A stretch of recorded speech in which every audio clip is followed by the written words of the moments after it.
the Dear Detroit Podcast Detroit. They're giving us the time for their Zoom window so we can do this live for you guys. Is it going good? We still on there, Dave? Oh, yeah, no, I just said, of course. Happy to help. Okay, yeah, it said that this meeting is being recorded, so I was just going to make sure. Yeah, we're live and recording. All right, we got today we got Travis McIntire, CEO of SourcePoint Press, leading indie publisher media company in the Midwest. Also, we have John, capital E, Bravo, Impact manager to the Superstars. Hello, everybody. With me always, Aaron, also known as WWE Superstar and current Impact Superstar Rhino. How's it going, guys? Great. So far, so good. Everybody good? Gary, how are you? Good. Everybody manning their time here with this coronavirus? Yeah. Next time we discussed this, next time you introduce me, you have to play my theme music in, Gary.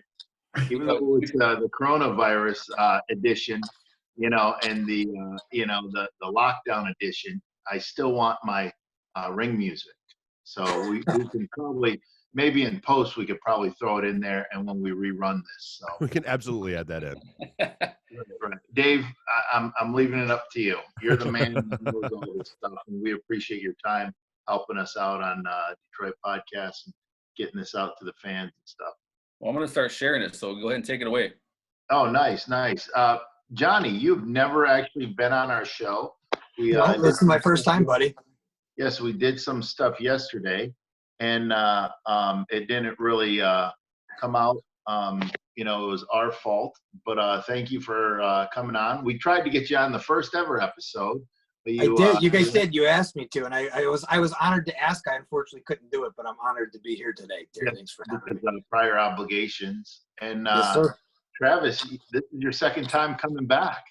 Second time, yeah. I think I was supposed to show up yesterday, but I'm trying to basically school over here because I've got a 7-year-old and a 4-year-old at home, and I'm just trying to make sure they can both still read at the end of this. Right. At the end of this thing. That's gonna be tough. Can you discuss a little bit about that? Are you getting stuff from the school to try to teach them? And because a lot of honestly, we're very, very fortunate. Our kids go to a school that has a lot of resources. So not only is there already a lot of online resources that they can get, but the teachers have been extremely involved. And if anything, my wife works in the energy business, so she's a critical employee. So she's working most days. Yeah, I've been mostly kind of trying to do my best to provide at least some structure and some, I'm not really a teacher, and I appreciate that I ever have now after doing this for 2 weeks. Yeah, it definitely opens your eyes on what they have to deal with, and Yeah, I only have 2, and they're mine. Like, good Lord! But if anything, like we've gotten so much stuff from teachers that it's almost overwhelming. Like it's far more stuff than I can get 2 kids to go through. Hey, Travis, if you don't mind me asking, how old are your kids, and are they aware of what's going on, like the magnitude of what's going on? They are 7 and 5. The 7-year-old is extremely aware. Okay. He's kind of an anxious little guy anyway. So we try to, I try to talk to him very matter-of-factly about it without any emotions. He's very driven by this is the situation. This is exactly what it is. This is the science. This is why we're doing that. Like because he picks up everything. He's paying attention to everything. Mm-hmm.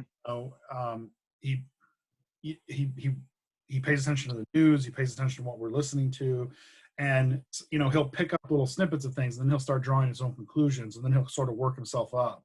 So I just try to be real straightforward with him. This is what it is. The other guy, the 5-year-old, is much less. Just a completely different personality. He'd be right in the ring with Rhino here today if he could. He is not affected whatsoever. He's more like, this is sweet. I'm gonna do whatever I want. Well, we made You know, these not going in to get July. dressed all day. I had to bribe him today to get out of his pajamas. You know, Right. Gary had to bribe me to get out of my pajamas today to do this interview. So it's been okay. You know, I mean, so many people have a worse situation. It's getting exhausting and it's getting somewhat stressful. And, you know, when I had a mini panic attack earlier this week when they came out and said something about, you know, that the school is likely to be closed to the end of the year. And yeah. oh my God, I don't know how much.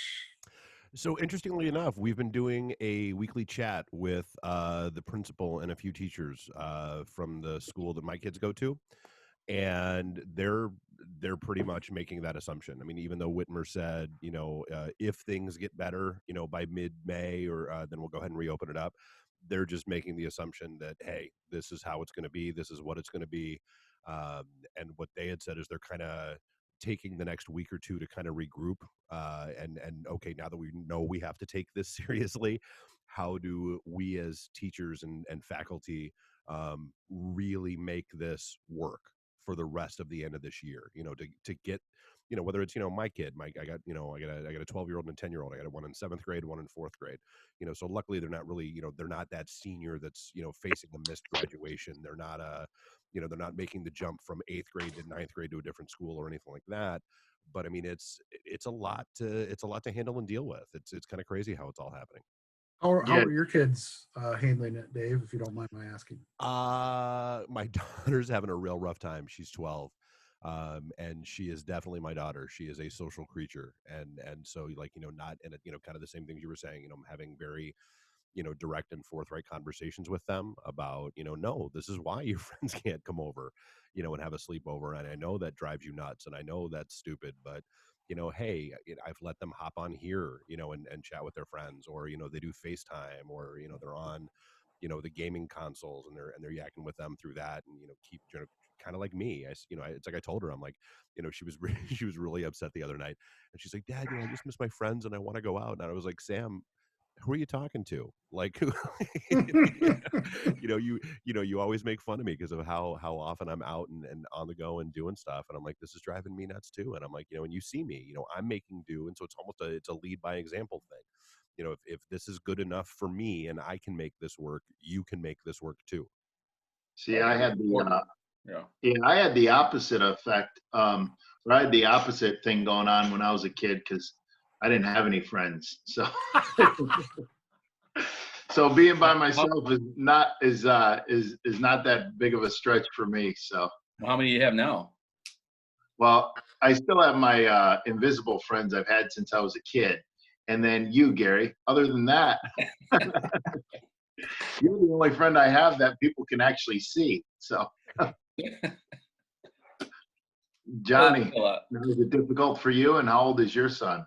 My son is 9 years old, and he's aware he's not going to school. But my son has autism, so he's already in his own little world. So he's not aware. We just tell him people are sick because that's the best way that he can understand it. Because like you can't really tell an autistic kid who's on the spectrum that there's a virus that's worldwide and it's a pandemic, because he wouldn't comprehend any of that.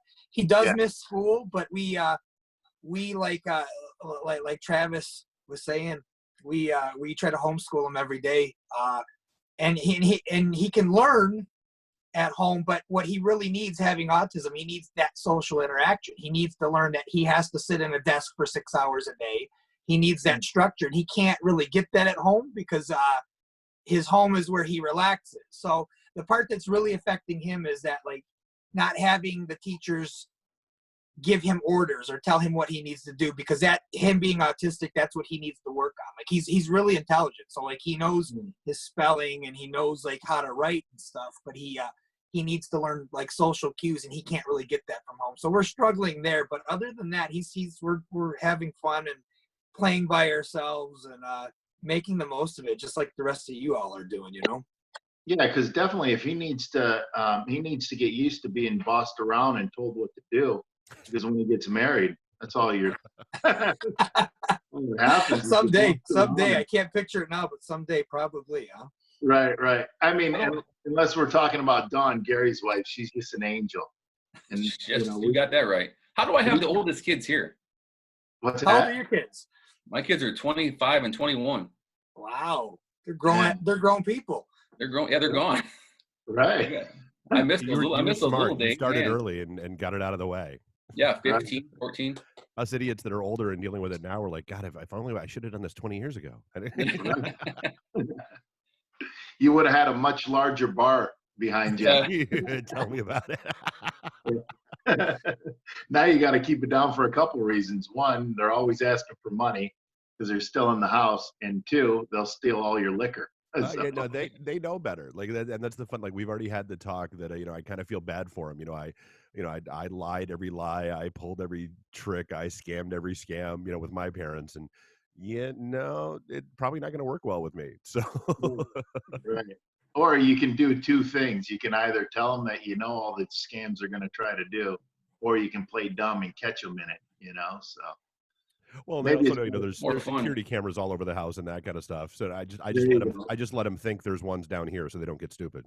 Right. Could you imagine if there were security cameras and cameras when we were growing up? Oh my God, we'd all be in trouble, Media. wouldn't we?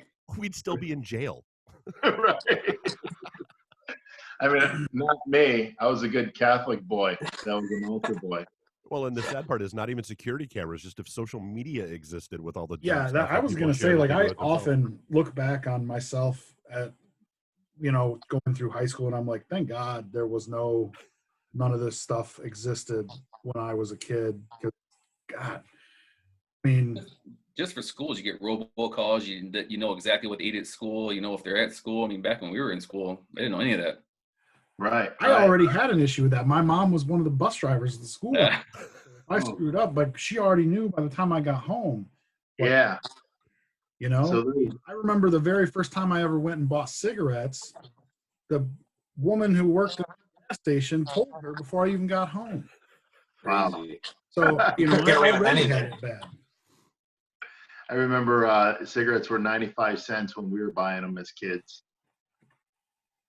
Well, and same kind of thing. I mean, I grew up in, and this is a little redundant, and I realize this every time I say it, but I grew up in middle of nowhere, New Hampshire. And so, town was like 6,000 people total, and there were 4 cops, and the police department closed at 10 o'clock at night and was closed on the weekends and that kind of nonsense. And everybody knew everybody's business. So, yeah, but my parents were very, the old school Italian motif of, no, you screw up at somebody else's house, we're fine if they beat you. And then when you get home, Right. we're going to beat you again and worse for embarrassing us at somebody else's house. I'm assuming everybody here got spanked by their parents growing up, because I know I did. My dad used to spank me on the butt with the belt when I messed up. Not my dad so much. He was always real laid back, but my mom definitely. Did she? She was always right on the edge of losing her mind. And I used to think like, man, she's such a terrorist. And now I have 2 boys. This makes perfect sense. Perspective is an amazing thing, isn't it? I get it now. We were basically driving her insane every single day. So this makes so much more sense. Gary, we had the same thing. My mom would drop us off and be like, if you need to beat him, beat him. That's funny. Gary, did you get beat as a kid or spanked? I still get beat and spanked. Nice. That's what makes Dawn so great, right? That's right. No, I never got spanked as a kid. My parents knew I liked it. God. And there it is.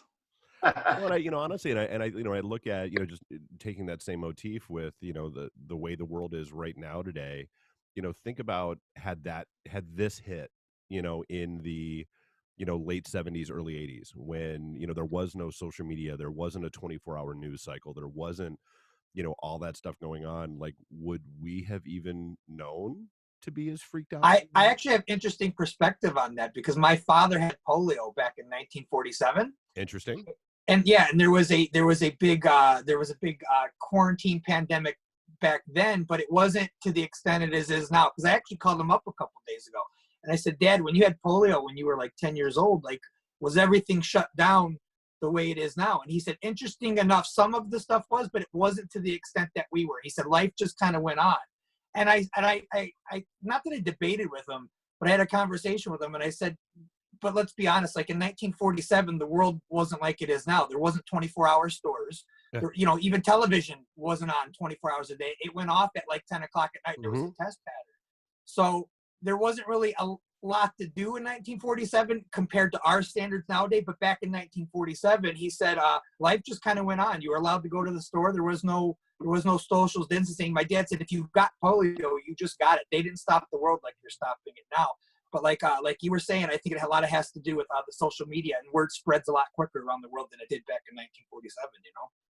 Well, and I find it interesting that you've got Walmart and a bunch of stores just released new guidelines today where they're only allowing in 5 people per 1,000 square feet of retail space, if I believe correctly. I read that. Yeah, Walmart put out 50 buggies this morning at Walmart in Monroe, and then the first 50 people got to go in, and that's how they were going to do it. Yeah, I heard some from people I know that they were kind of like waiting in the parking lot. Yeah, they're just congregating there instead of congregating inside. Yeah, I think I found a lot of this to be kind of heartening in a way. Not that it's necessarily good or anything like that. I don't want to give that impression, but at least a lot of what I've seen have been people like being more helpful and more patient and more polite to other people out in public. Yeah, I think it always you guys have that same experience, but when I've been out, it seems like people are like, just like, it's almost like a lot of people have realized like, oh, all these other human beings are actually living and alive and have lives and things. Like it almost feels like people care about each other a little bit more than they did before. Well, I think something always amplifies like either the ignorance or, you know, you see a lot of ignorance on social media now with it, and you also see a lot more caring and giving too. So I mean, I think it amplifies both sides of it, really.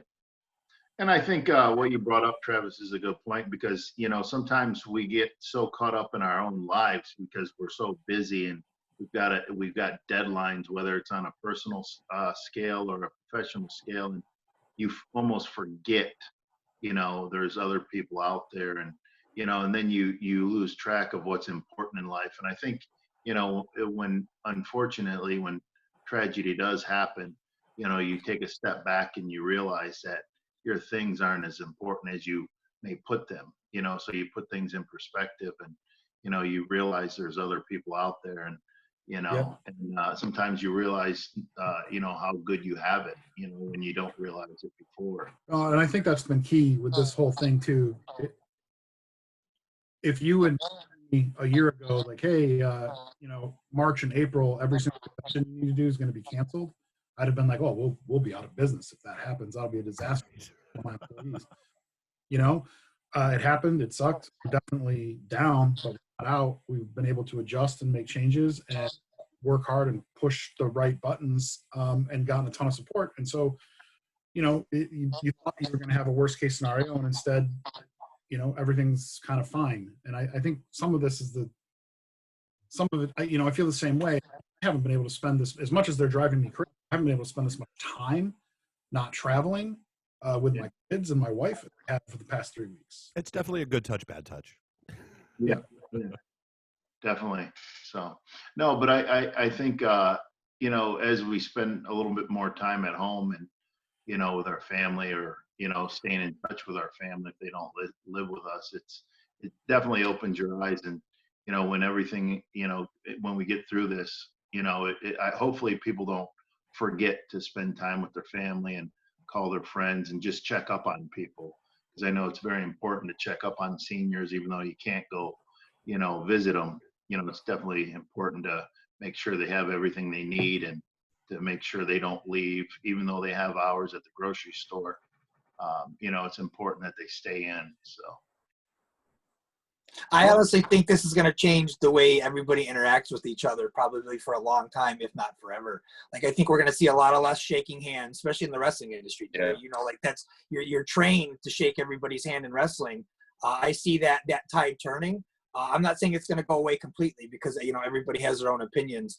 But I think the longer this goes on, I think more people are going to start thinking about, like Terry said, you know, not forgetting to interact with your family. That's most important, and how they just treat other people. Like, I know they keep putting a date on it, like, hey, when is the quarantine going to be over? But I don't think there's going to be a magical date where this goes back to normal. I think this is going to take a while. And even if they give the date and say, hey, you guys are free to go back out in the public, I still think people are going to be cautious, and we're still going to be seeing the effects of how people are treating strangers differently until this kind of works itself out, in my opinion.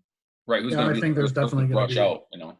Yeah. Social anxiety is gonna hold on for. Yeah, 100% agree with that. Well, I think that Yeah. dovetails in with what you were saying earlier, Travis. I mean, you look at the Comic-Con industry. So Motor City Comic-Con, that's a huge con for here in Michigan, but it's still only, and I laugh when it's only 70,000 people that show Yep. up. And even that isn't happening this year because even if they gave the all clear, I don't think you'd get 70,000 people cramming into a big open warehouse. No, not that. It's going to take some time for people to mentally readjust back to normal. Well, yeah, and so and then you look at the ones like San Diego and New York, and that are infinitely bigger.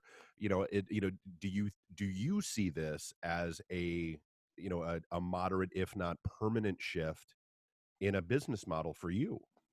Oh, I think there's going to be a permanent shift in the business model for us, only because I think this exposed a weakness that we had. I think this exposed an unacceptable level of risk, that we were putting too much of our business in the hands of stuff completely outside of our control. And so, we, after about the first 2 weeks, we immediately just started to completely change where we were spending our money and what kind of things we were budgeting and marketing. And so far, that's been pretty successful. So we're going to stick with that plan. Does this mean we're not going to do a ton of shows when they come back online? No, we're going to still do them. We're still going to support all those, for sure, those shows and all the stuff that we've always done. But I think we're going to do it in a different way.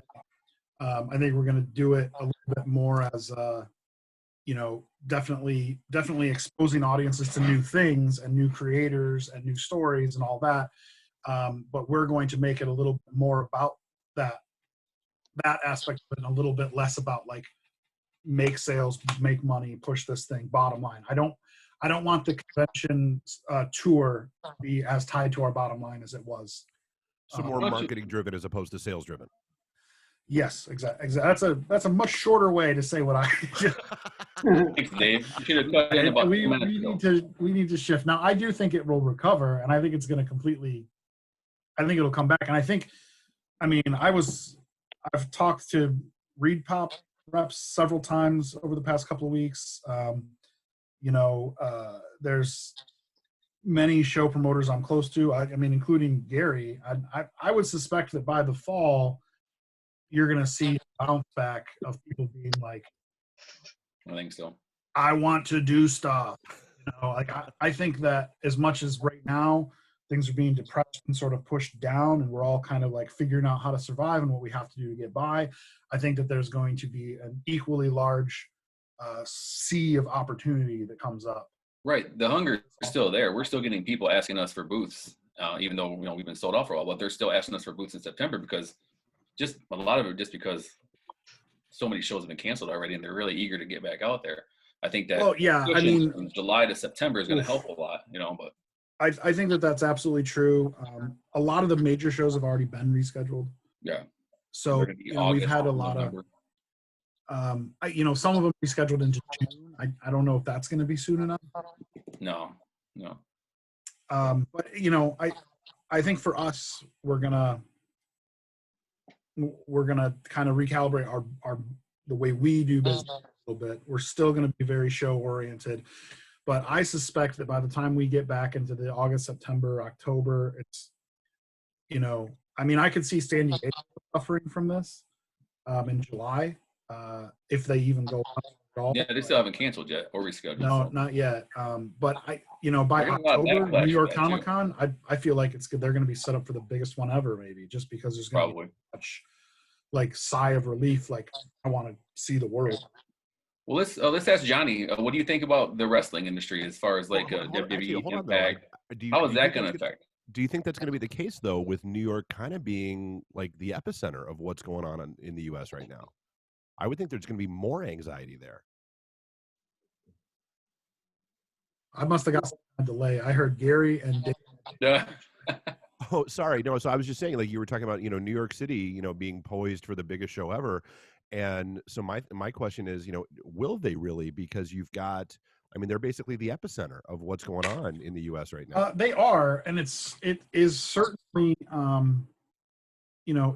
are, and it's certainly serious, right? And New York, New York is a major travel hub, right? So Oh, for sure. unavoidable, right, that they were going to get hit really hard. But I think at the end of the day, New York City has something 12 million people in the city of New York, the greater metropolitan area. There's, I think this will be affecting, but once it kind of runs its course and it moves on and the virus mutates, and human beings are pretty smart, and they're probably, they'll be starting to figure this out, fight it, relatively soon. You're so much more generous than I am. My whole thing is are smart, people are stupid. Yeah, I think that's probably true. But there are a lot of smart people who are trying very hard to solve this problem. Well, just so you know, Dave, here at Big Daddy's Boatyard, everybody's smart. We have big brains, and that makes us smart. Yeah, you guys are big. Hired well. Hey, well, let's talk to Terry and Johnny about what it means for wrestling going forward. I mean, is it going to change the way wrestling's done business, the way it's going to change comic industry a little bit? Go ahead, Well, Rob. Well, it already has. I mean, obviously, if you're a wrestling fan, you're watching this podcast. WrestleMania is tonight, and it's the first time it's ever done in an empty arena. And it's 2 nights. It's tonight and it's tomorrow night. So it already has changed the template of how we present our product. Did Terry they and do I that? both work at. I'm sorry, what? Did they do that to separate the wrestlers, to spread it out more, so there's not as many wrestlers there at the same time, or why would they do the 2 days? I don't know officially. My point of view of it, and maybe Terry has a different point of view, is that usually WrestleMania is like 6 hours anyway. And I think being in an empty arena, there's a lot of awkwardness. And I think to present an empty arena show for 6 to 7 hours straight, Okay. I think people, like from my point of view, I think people are less likely to tune in for 7 hours as opposed to chopping it up into like 3 and 3. Okay. Terry, you got a different point of view because you used to work at WWE. What do you think's going on over there? Well, I think what you said, there's truth to that, and what Gary said, there's truth to that too. Just to keep the talent in the back separated, and the people with the production and all that stuff. So I think a little bit of both. Obviously they're gonna take care of the talent. They're gonna take care of the people that are working behind the scenes too. That's the most important thing. And it always has been, especially with WWE and other companies I've worked for. So, unless it was ECW, then it was every man and woman for themselves. It was like the Wild West. So they wanted you to stick around because, if you were drawing money, if you weren't, then it's like, okay, throw them in there with New Jack. He'll sink or swim. If he swims, then he's definitely going to be a star. So let me ask you guys a question. So for me, being the eternal optimist that I am, so well known as that, part of me suspects that we might be like on the verge of maybe a golden age of wrestling with this whole like arenas thing, because I feel like it's a little awkward and a little weird now as everyone's trying to kind of find their way. But I mean, some of my favorite stuff that's happened over the past several years has been the Matt Hardy Broken Universe stuff, right? And much of that was done on location or without crowds there, or done like weird creative ways of doing things. I mean, do you think that there's an opportunity for wrestling companies, WWE, TNA, AEW, to sort of like rise to being like, hey, our product could be completely different now? It's almost like they all of a sudden have permission to be like, you can do all different. Yeah, it's definitely, in my opinion, it's definitely changing the way things are being done. Terry and I both work at Impact, and although we don't have anything in the books, we've been contacted saying that our company is looking into alternative ways in how to present our product. It's even down at the independent level. Like I work for an organization up north in Michigan called Ultimate Championship Wrestling, UCW, and they're an independent group. Steve Lombardi, the Brooklyn Brawler, has a school up there, and we're talking about doing an empty arena show and broadcasting it live on the internet on May 2nd. So every single level, I think every company, whether it's indies, whether it's like Impact Wrestling or even WWE, I think they're looking into alternative ways to present the product, which is ultimately stimulating like people's creativity and saying, hey, like you were saying earlier with your Comic Cons, like, hey, this is how we used to do it, but going forward, we have all these other, like you said, a shift in the template. I think from here on out, it's gonna create more opportunities to be more creative, and I think Terry might have a good point of view on that as well. Go ahead, Terry. Well, I think you know, you got to look at what the masses like, what the masses buy, and what the masses are into.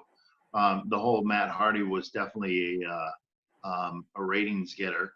So I think if you have that good mixture, but there's nothing like, you know, if you're sitting at home watching a product, I still like the sea of people, and I love, you know, especially if you're in the ring performing, you definitely want the reaction from the crowd because, you know, you feed off of it. And Bravo can agree to that, because whether you're getting booed or whether you're being cheered, you know, it'll make or break a match, you know. So, but I just want to let everybody know that every night it's a show night at Big Daddy's Boatyard. You know what I mean, ladies? Hey, even as a fan perspective, I think you got to have fans there. I mean, it's just, you can tell the difference. I think out of the three companies, Impact, AEW, and WWE, I think WWE does it the worst. They look the most awkward out there right now. AEW is killing it and Impact's killing it, but WWE, the first few shows, they were really struggling. The wrestlers coming out, not knowing what to do, kind of looking around at the crowd. You showing the big huge view of all the empty seats, whereas you don't see that at the AEW. They were doing it different. They were having the wrestlers out there cheering them on. It was just a different atmosphere, and I thought that I was really surprised that WWE was kind of like the ones lacking in that area as far as, like, you know, changing, evolving quicker. Yeah, I don't disagree with any of that, Gary. I'm just saying that in terms of like how creative some of these companies are going to be going forward, right? Because there's going to be arenas that start filling back up again. It has to be. I feel like maybe the same thing with us and with a lot of other entertainment industries. Maybe there would be a little bit. Maybe there is the opportunity for some more and different types of creativity to come in. You know, I think Terry made a really good point that I actually didn't think about. It's funny because I think about this sort of stuff all the time with how like integral fan interaction is with wrestling. Is that how much harder it has to be for performers without being able to get that, like, what is that really like to get that instant feedback of what you're doing, you know? Like, it's a drug. Yeah. He's right. Yeah, it's an absolute drug. Terry's right. Yeah. Yeah. Yeah. It just, you know, I really can't explain, but it just, when you do something and you get a sea of people to react, what you're doing, what you're saying, you know, and it's just, or a reaction, you know, of what someone said or did to you, and then to watch the reaction, you know, and that's why I try to tell everybody, you know, if you can, the psychology is more important than just doing a series of moves, because if you can get into someone's heart and their emotions, and you can twist them and turn them, you know, so they react in a way, you know, that just, you feed off of that. You feed off the energy of their reaction, and it just gets your adrenaline going. If you don't have that out there, you're kind of like, oh man, this slam hurts even more. You know, that drop kick to my face hurts that much more. And you're like, oh, I've got to get up. Well, I don't want to, because I know I'm going to get another drop kick to the face. And, you know, I really felt that last one because your adrenaline's not going. So, but I just want to say something, Gary. Whenever I make a joke, remember, it's in our contract. You have to laugh at all my jokes, whether it's funny or not. And Steve. Right. I'm awake now. I'm back. Right. So remember when I said, hey, every night's a show night at Big Daddy's Boatyard. Look at that laugh. Oh, man. That was a good one. Daddy's Boatyard. There it is. There it is, baby. You will not find a woman to agree with me when I say that. I had a Maya's today, so I'm a little bit slower. A couple quesadillas and a couple cervezas. So I'm back with you. I'm here. You're going into a food coma. Yeah. Right. So, no, but I think a lot of shows, definitely a lot of smaller shows, because people will want to get out, and I think they'll still have that in the back of their mind. But I think a lot of people might just go to smaller shows, and and it all depends on, if we get a vaccine, or if there's a pill you can take to knock it out. If there's any lasting effects. Even the weather, just the weather being nicer, hopefully. Yeah, and we we were talking earlier. I think there's a lot of factors, but I definitely think smaller shows will definitely draw. So. Like the Insane Wrestling Revolution? There it is. We're picking a date in July. Yeah. We're not canceled, we're postponed. Right. It's going to be a Thursday. We're going to see how the crowd is. So if either one of you guys were, let's say you were booked for a match tonight in the Performance Center for WrestleMania.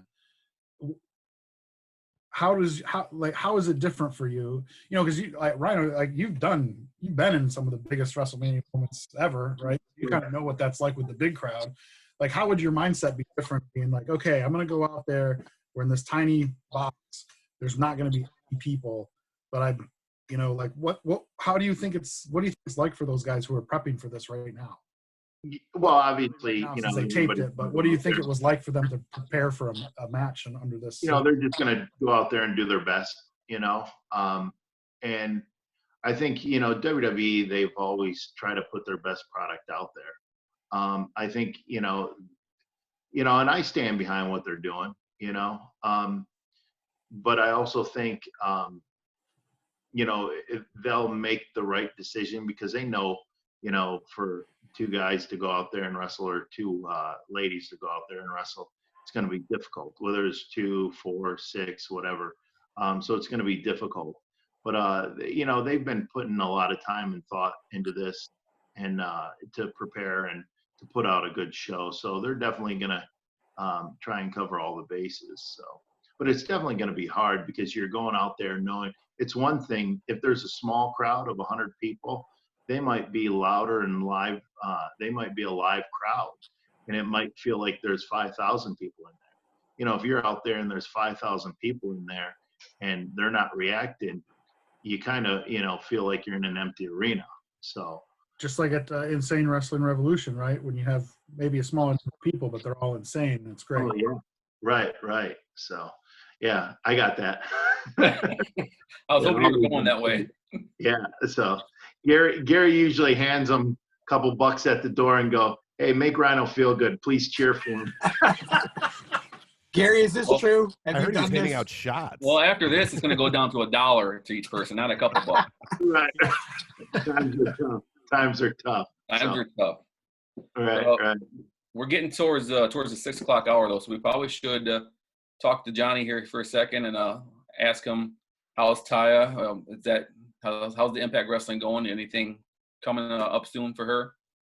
Yeah, we were supposed to do the Rebellion pay-per-view. I believe it was going to be April 19th, and like everything else, everything has been postponed. So that still may happen. We just don't know in what form of media or what alternative presentation the pay-per-view is actually going to happen. But stand by on Impact, and we'll see it coming out. And I can guarantee you this: Ty and I usually dress up and coordinate our outfits for pay-per-view. Like back in October, like I dressed up like the Joker, and she dressed up in this flashy new orange outfit. And at the last pay-per-view, Hard to Kill, she was Cruella DeVille based, and I had a suit that was made out of faux Dalmatian fur.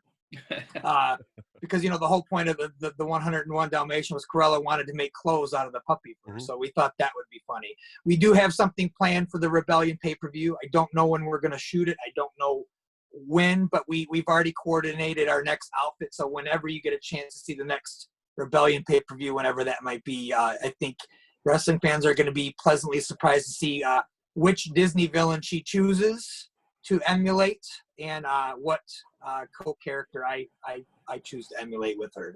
Just stay tuned. It's still coming, and it's going to be really funny when everybody sees it. Is Rhino going to be in costume too? Yeah. Johnny always makes me dress up in a dress, so I usually don't go in public whenever I'm in costume. You're not supposed to tell people that in public, but yes, that has happened. Yeah. We've all done it. Who amongst us hasn't worn a dress at some point in time, Terry? Right. Don't judge me. That's just like another Tuesday night for me. And Saturday, and Friday, and Monday. All the days are blending together. Yeah. Does anybody know what day it is? Right. It's Saturday. I went to the bank at 1:03 and they were closed. Funny story real quick. Terry asked me to do this podcast on Thursday. And he said, can you do it on Friday? I said, so tomorrow. He goes, no, I need you to do it this Friday. He thought it was Tuesday. Right. And he was like, all my days are blending together. So that actually does happen. Well, he probably had the dress on and thought it was Tuesday. Right. Probably. I didn't see him, so that may have been something. Probably. I want you guys to tell everybody where you can be found at. I'll Johnny, go first. go first. I'm sorry, me? Yeah. Nope. Okay. John T. Bravo. I can be found every Tuesday night at 8 p.m. on Impact Wrestling on Access Television. Also at UCW, May 2nd, we're going to do the Empty Arena show. Also on Twitter, Johnny Bravo First, and same with Instagram. That's all I got. That's all you got, huh? All I got. You dress a little better on Tuesday nights too. Yeah, just a little bit. Today I'm very little bit. bland. I'm out of character today. No, we thank you. And let's talk to Travis. Travis, where they can find you? SourcePoint Press everywhere, Facebook, Instagram, all the usual stuff. I'm Travis McIntire. I'm pretty easy to find. I'm the editor-in-chief and CEO, so I'm pretty much the same on everything, except on Instagram. I'm Travis the Beard. Travis the Beard. Yeah. And where'd you get that from? Well, I know exactly what you're laughing about, Dave. And that didn't occur to me until after. I don't remember exactly where it came from. I used to have a much larger, longer beard. And so I thought, oh, that'll be funny. I'll do that. And at the time, I was taking a lot of like low-angle selfies, like really horrible pictures of myself. And I thought, this will be funny. And immediately, my wife's like, that makes it look like your fake husband, hiding that, she's a lesbian. I was like, that is not what I meant, but here we are. We live with Your intention was good. You tried. Yeah. Right. So anyway, yeah, SourcePoint Press everywhere. It's easy to find. Check us out. All right, Terry, close us out, man. Well, you can find me working the streets. Times are tough. Appreciate it. Curbside pickup, as it were. Right. Will wrestle for food?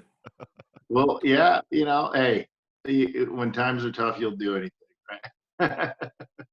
The boat docks have water? What's that? The boat docks have water? You guys got some boats going in there? Yeah, we've got plenty enough water. This is going to be the high point, and then we'll start the downward cycle because we're going to be 11 inches higher than last year, and then we're going to start that downward cycle. It's a 30-year cycle. So party at the boatyard. Party at the boatyard. I'm down. Get you all down there. Hey, thanks everybody for coming out. I appreciate you guys. Appreciate Dave, Johnny, Travis, No problem, man. of course, Terry, and see you again next week. Terry, Yeah, thank you everybody for having me. I appreciate it. Thank you. Thank you. Appreciate it, guys. Thanks. Terry and Gary TV on YouTube. See y'all. Bye.